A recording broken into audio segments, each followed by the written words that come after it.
evening. Welcome to ABC News Queensland. I'm Karina Carvalho. A former union official says he received death threats after speaking out about union corruption involving organised crime figures. Brian Fitzpatrick says he was threatened after demanding the CFMEU clean up its act. The union is in damage control after 7:30 and Fairfax Media unearthed new evidence of corruption in the construction industry. Dan Oakes reports.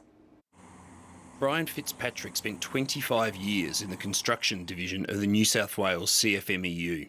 Tonight, he's speaking out about the union's ties to organised crime figures and outlaw bikie gangs. What's happening now, it's getting worse and worse, and it's now a crisis point, literally a crisis point. In 2011, Fitzpatrick began receiving complaints from members about certain labour hire and scaffolding companies. They regularly ran up debts and ripped off workers. The companies are owned by Sydney underworld identity George Alex and operate with the help of bikies, standover men and known crime figures.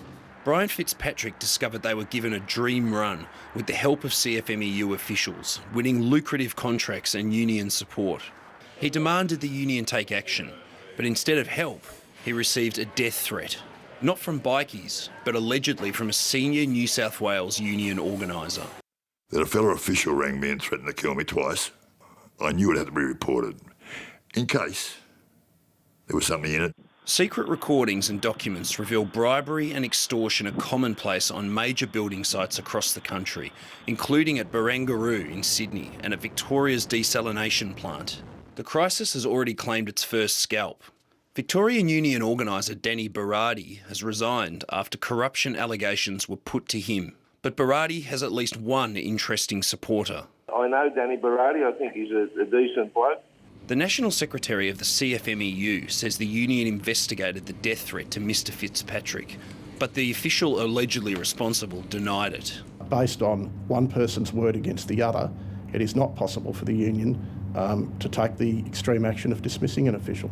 Mr Noonan also said he will write to the New South Wales and Victorian Police Commissioners, asking them to investigate the corruption and bribery allegations. Brian Fitzpatrick says the union tried to buy his silence, offering him $300,000 to leave quietly. Instead, he resigned with a year's pay late last year. I'm thinking of the kids of what these people are living off, putting drug money in the industry, cleaning it, and driving around in big flash cars with a gold bling around their neck. He's still waiting to see whether his former comrades share his disgust. Dan Oakes, ABC News. Allegations of links between unions and criminal groups are being investigated by the Australian Crime Commission, and the Prime Minister has hinted at setting up a royal commission partly to probe the new claims.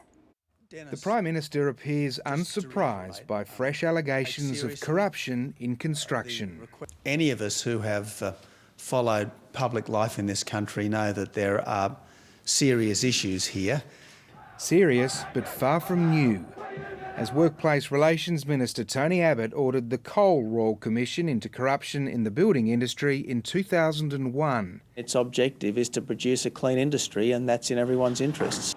Despite leading to no criminal convictions, the Royal Commission uncovered widespread lawlessness, improper payments, standover tactics and a cast of dubious characters.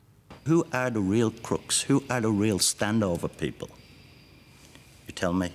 20 years before Coal's inquiry, the Fraser government had the Winnicky Royal Commission. Its focus was Norm Gallagher and the Builders Labourers Federation. The union was deregistered and Gallagher jailed for taking kickbacks. No jail term is going to stop me from... There were also state-based inquiries in New South Wales and Victoria in the 90s. Each state set up a task force to stamp out corruption in the industry. The Howard government's answer was the Building and Construction Commission, established in 2005 but scrapped by Julia Gillard in 2012. This is an industry that has had these sorts of problems for a long time. That's why we established that commission. That's why we gave it such strong powers. And if the Labor Party is serious about tackling corruption, again, they will stop standing in the way of the re-establishment of a strong cop on the beat. Before the election, Tony Abbott promised a judicial inquiry into alleged criminal behaviour by unions. He says that may now be broadened to become another Royal Commission. Ben Worsley, ABC News. Former Defence